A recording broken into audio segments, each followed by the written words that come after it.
Bienvenue dans ce nouvel épisode du podcast. Alors, je suis désolé si, si ma voix est un peu bizarre. Je suis enrhumé, j'ai le nez bouché. J'espère que je ne vais pas m'étouffer pendant, pendant l'enregistrement.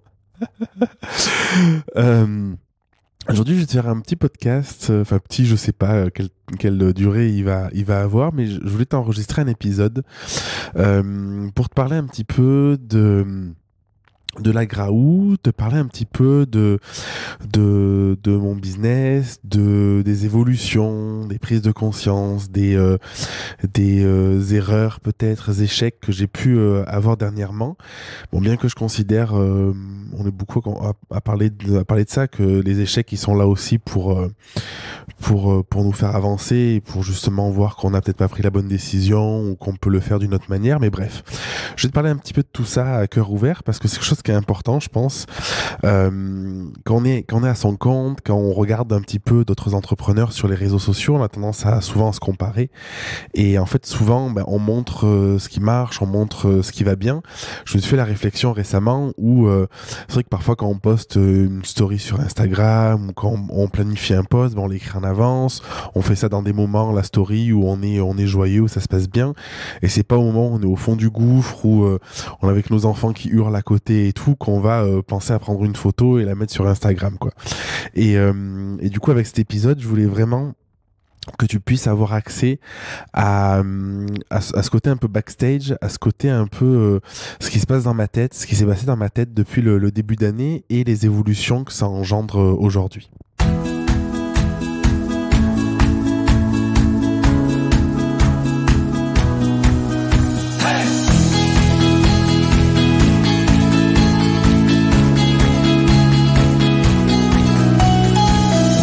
Alors, j'ai lancé la Graou en début d'année, en février très exactement.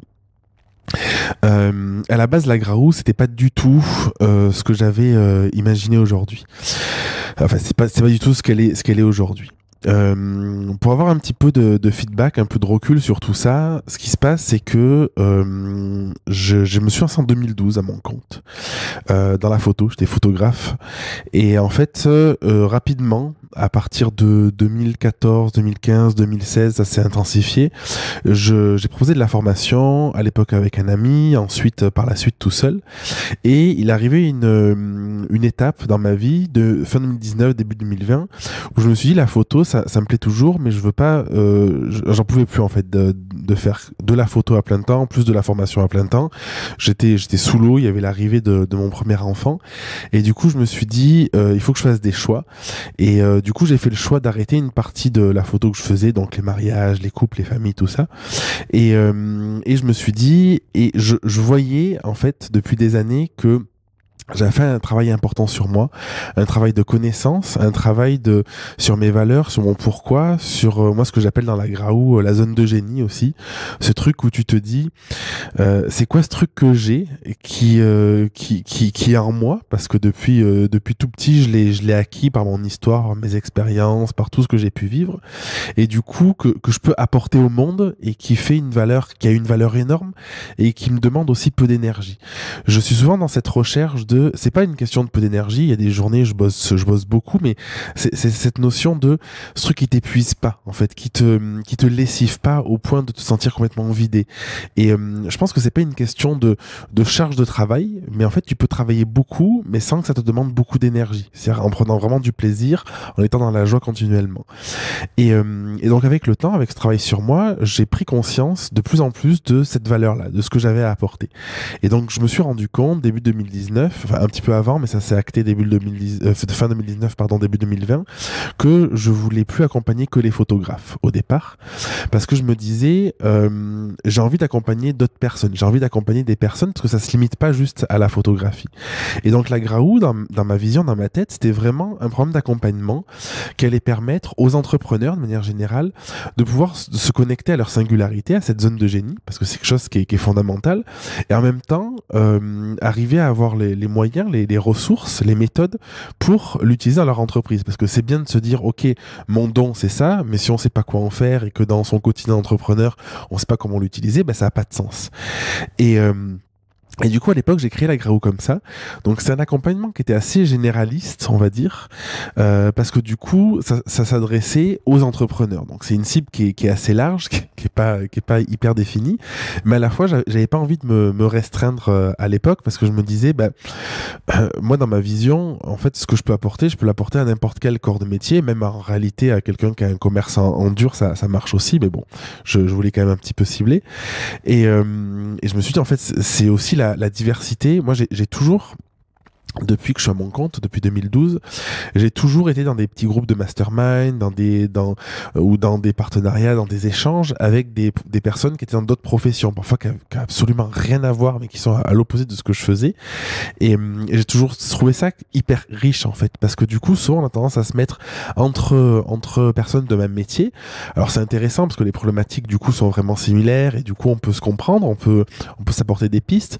Mais je trouve que le défaut de ça, c'est qu'en fait, on s'ouvre pas à une autre vision, à un autre secteur qui va nous apporter peut-être une autre manière de voir les choses, d'autres réponses qui sont, je trouve, extrêmement riches. Et la Graou, à l'origine, l'objectif, c'était vraiment ça. C'était vraiment de pouvoir permettre à n'importe qui de venir et de se retrouver là.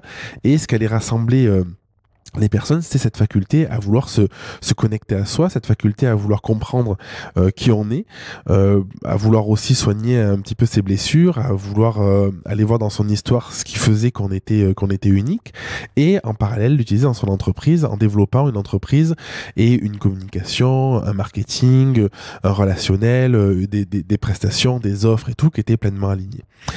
Et donc j'ai lancé la Graou, ça a bien pris au début parce que le tarif était bas aussi, je pense que ça y a joué.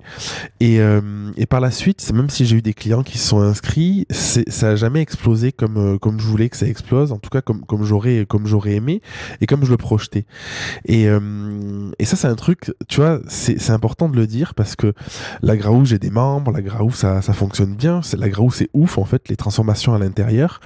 Mais je pense que du coup, le fait que le ciblage était un peu trop large, peut-être que les personnes n'arrivaient pas à se dire ok, je veux y aller en fait, parce que du coup je sais pas, c'est mon interprétation après, mais peut-être que juste moi c'est toujours ce truc où quand tu l'as vécu, tu sais ce que ça fait en fait, tu sais que le fait de mieux te connaître, ça transforme complètement ta vie quand tu prends des décisions, quand tu fais des choix business, quand tu fais des choix vie pro, vie perso, le fait d'avoir cette connaissance de soi, le fait d'être beaucoup plus connecté, d'être ouvert aussi à la spiritualité, de pouvoir savoir sentir ce qui est bon ou pas pour nous.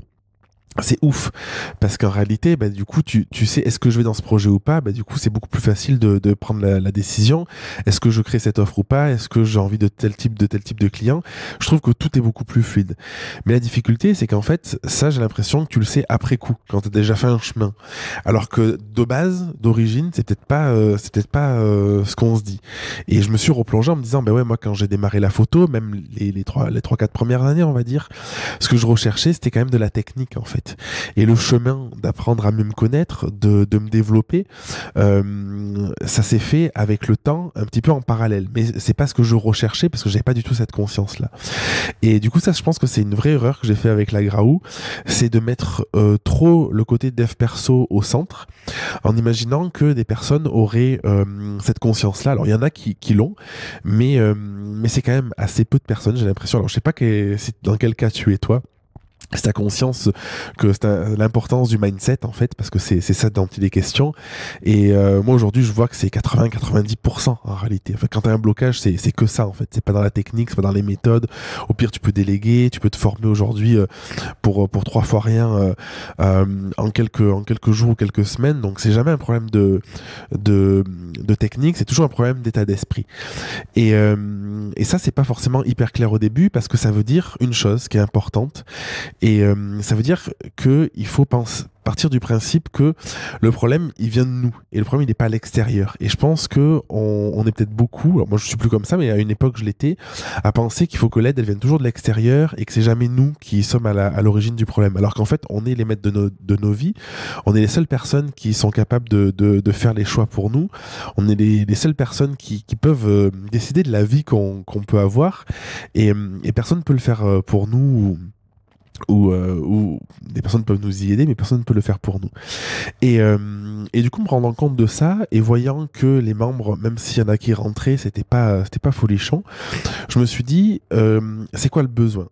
Et du coup, j'ai tout remis à place. C'est une période qui était un peu difficile parce que c'était avant l'été, j'ai beaucoup cogité pendant l'été aussi, il y avait les vacances scolaires avec les enfants, le manque de temps, avec toute la conjoncture, donc c'était vraiment pas une période aisée pour réfléchir à tout ça et puis pour mettre des choses en place.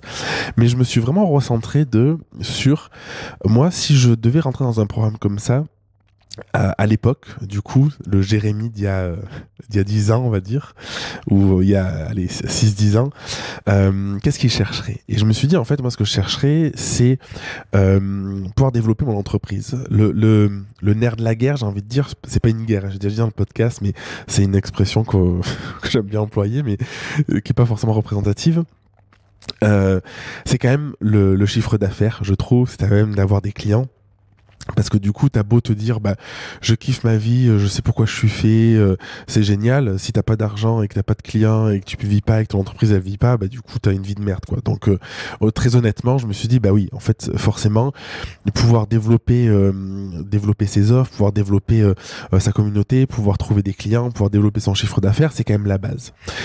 Et du coup, ce que j'ai décidé avec la Graou, et je viens de parler de la mise à jour de la Graou, c'est de la proposer avec 2 cursus.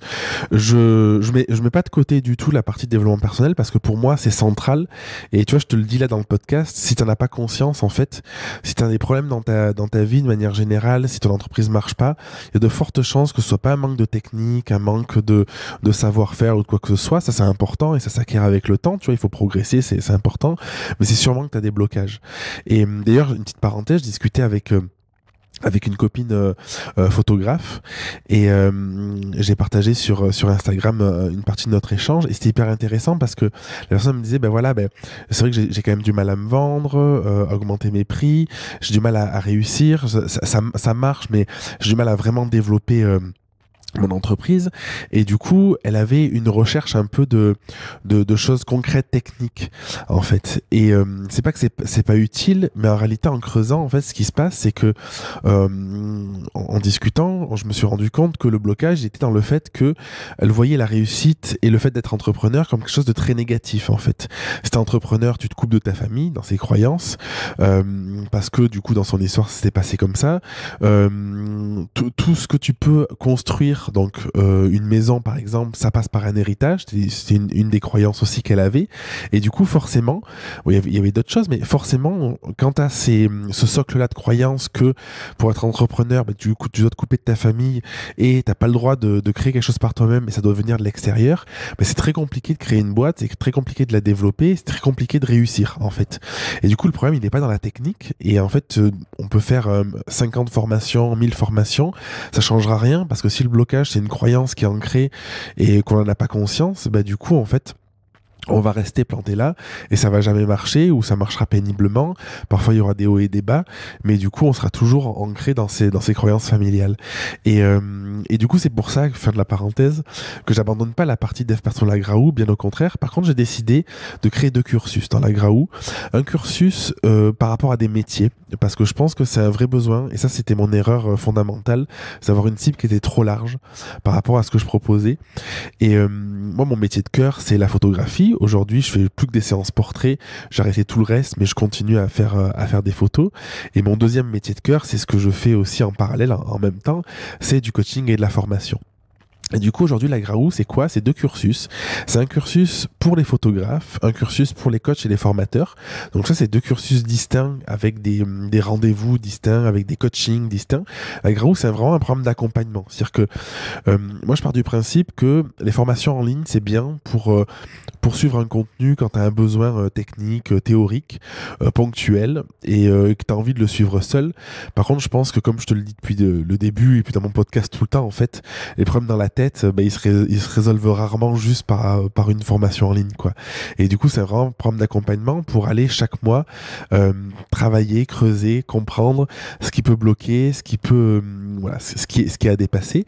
Donc, il y a la partie photo, la partie coach formateur, avec des coachings de groupe à chaque fois dédiés, où là, on va aller travailler plutôt l'aspect pur business, l'aspect technique, toutes ces questions-là, tarifs, pour vraiment comprendre et débloquer en profondeur ses offres, peut-être des problèmes avec ses clients, aller voir dans le détail voilà, ses offres, ses plaquettes, des choses comme ça.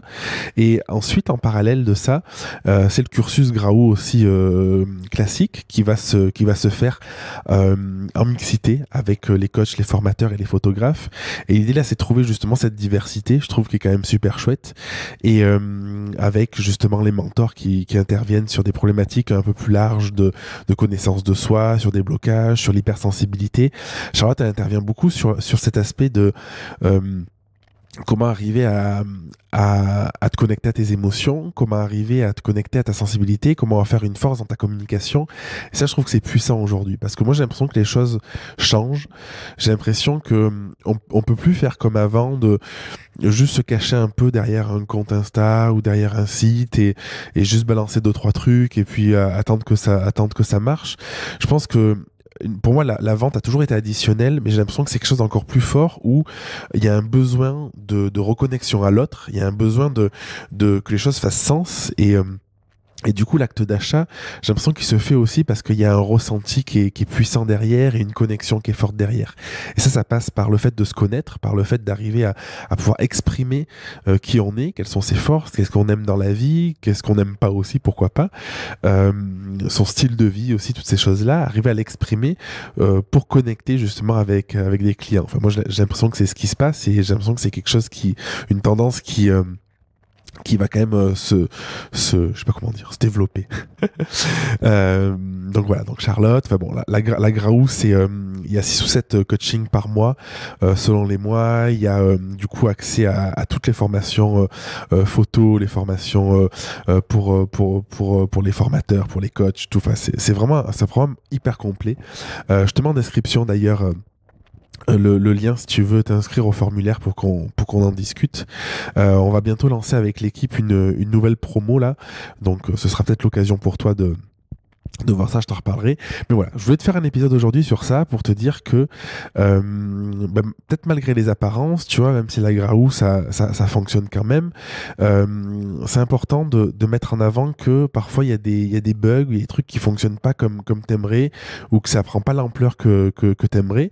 Et c'est pas juste une question d'ego, de je veux que la Graou ce soit le programme phare, tout ça. Oui, j'ai envie que la Graou elle explose et que ça devienne un super programme, mais c'est vraiment quelque chose de très objectif, de prise de conscience de cette erreur d'un ciblage peut-être un peu trop large, de vouloir un peu me couper de mon métier aussi, en proposant quelque chose de trop général, alors qu'en fait du coup c'était peut-être pas complètement moi. Enfin, il y a plein de choses, j'ai plein de choses dans la tête, tu vois. Il faudrait que je fasse un podcast de 4 heures pour te les exprimer, mais du coup je pense que c'est important parfois de se remettre en question. C'est important moi je fais partie des personnes qui essaye toujours de me dire, ok, je sais que dans mon caractère, j'ai tendance à pouvoir aller vite au changement.